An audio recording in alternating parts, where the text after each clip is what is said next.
ঘড়ির কাঁটা টিকটিক করে এগিয়ে যাচ্ছে। আজ ৮ই মে শুক্রবার। ভারতের গণতান্ত্রিক এবং সাংবিধানিক ইতিহাসে আজ এমন এক অভূতপূর্ব এবং রোমহর্ষক বিস্ফোরণ ঘটতে যাচ্ছে যা পুরো ভারতবর্ষ আগে কখনোই দেখেনি। গতকাল অর্থাৎ ৭ই মে মধ্যরাতেই বর্তমান তৃণমূল সরকারের সাংবিধানিক মেয়াদ চিরতরে শেষ হয়ে গেছে। নিয়ম অনুযায়ী মুখ্যমন্ত্রীর চেয়ার ছেড়ে দেওয়ার কথা মমতা বন্দ্যোপাধ্যায়ের, কিন্তু কালীঘাটে বসে এক রক্ষা এবং হার না মানা এক জেদ নিয়ে ভারতের সংবিধানের সাথে এক ভয়ঙ্কর স্নায়ুযুদ্ধে মেতে উঠেছেন বাঘিনী মমতা। তিনি পদত্যাগ করেননি। আর এর ফলে আজ সকাল থেকে পুরো পশ্চিমবঙ্গ এক ভয়ঙ্কর আইনি এবং সাংবিধানিক শূন্যতায় ভাসছে। রাজভবন থেকে কি তবে আজই জারি হতে যাচ্ছে রাষ্ট্রপতির শাসন? অন্যদিকে ক্ষমতার এই লড়াই শুধু নবান্নের এসি রুমে আটকে নেই, তা আছড়ে পড়েছে বাংলার পাড়ায় পাড়ায়। বিজেপির উগ্রবাদীরা মুসলিমদের ঘরবাড়ি লুটপাট করছে, অমানসিক নির্যাতন চালাচ্ছে। একদিকে রাজপথ ভাসছে রক্তে, অন্যদিকে দিল্লিতে বসে থাকা মোদী সরকারের কপালে চিন্তার ভাত। প্রিয় দর্শক, ব্রেকিং নিউজ এইমাত্র পাওয়া সংবাদে স্বাগত।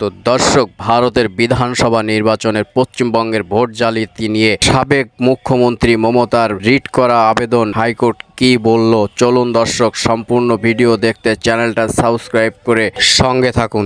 দর্শক, আজকের সংবাদে আপনারা জানতে পারবেন ভারতের বিধানসভা নিয়ে ভোট জালিয়াতির চিত্র ও হাইকোর্টের রিট কি বলছে। তাই বলবো দর্শক, ভিডিওটা না টেনে সম্পূর্ণ ভিডিও দেখতে আমরা সরাসরি চলে যাই স্ক্রিনের পর্দায়। আজ আমরা বিশ্লেষণ করব মমতার এই অবিশ্বাস্য মাস্টার স্ট্রোকের পেছনের আসল রহস্য এবং আগামী ২৪ ঘন্টার মধ্যে বাংলায় কি ভয়ঙ্কর ঘটনা ঘটতে চলেছে। রাজনীতির এই নোংরা খেলায় সবচেয়ে বড় মূল্য চোকাচ্ছে সাধারণ মানুষ। বিধানসভা নির্বাচনের ফল প্রকাশের পর থেকেই পুরো রাজ্য যেন এক মৃত্যুপুরীতে পরিণত হয়েছে। মুসলিম অধ্যুষিত এলাকা এবং তৃণমূল কংগ্রেসের কার্যালয়গুলোতে বেছে বেছে হামলা চালানো হচ্ছে। এনআরসির ভয়ের পাশাপাশি এখন অস্তিত্ব রক্ষার সংকটে ভুগছেন বাংলার সংখ্যালঘুরা। কিন্তু আশ্চর্যের বিষয় হলো, এই রক্তের হোলি খেলায় শুধু বিরোধীরাই নয়, খোদ বিজেপির নেতারাই বলির পাঠা হচ্ছেন। গতকাল পর্যন্ত প্রাপ্ত খবর অনুযায়ী এই রাজনৈতিক সহিংসতায় যে ৫ জন নিহত হয়েছেন তাদের মধ্যে সবচেয়ে চাঞ্চল্যকর নামটি হলো চন্দ্রনাথ রথ। তিনি আর কেউ নন, খোদ বিজেপির দোর্দণ্ড প্রতাপ নেতা এবং হবু মুখ্যমন্ত্রী শুভেন্দু অধিকারীর ব্যক্তিগত সহকারী বা পিএ। একটু ভেবে দেখুন, শুভেন্দুর সবচেয়ে কাছের লোক যখন এই দাঙ্গার বলি হন, তখন বুঝতে হবে এই সংঘাত কতটা গভীরে পৌঁছেছে। চন্দ্রনাথ রথ ছাড়াও আবির শেখ,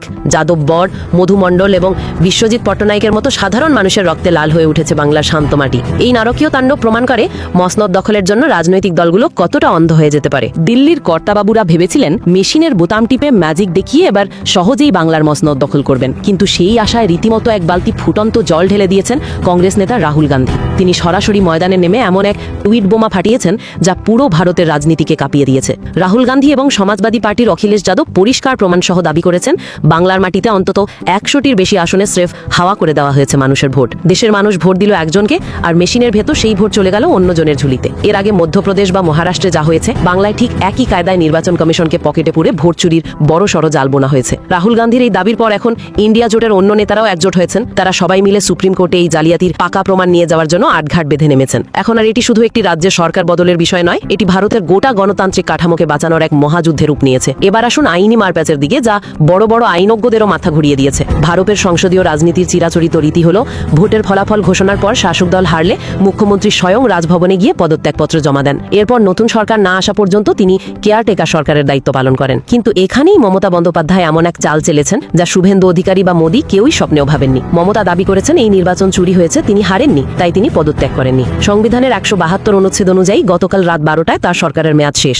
আর বিজেপি শপথ নিতে চাইছে আগামী ৯ মে শনিবার, রবীন্দ্র জয়ন্তীর দিন। মাঝখানে পড়ে আছে আজকের এই ৮ই মে শুক্রবার।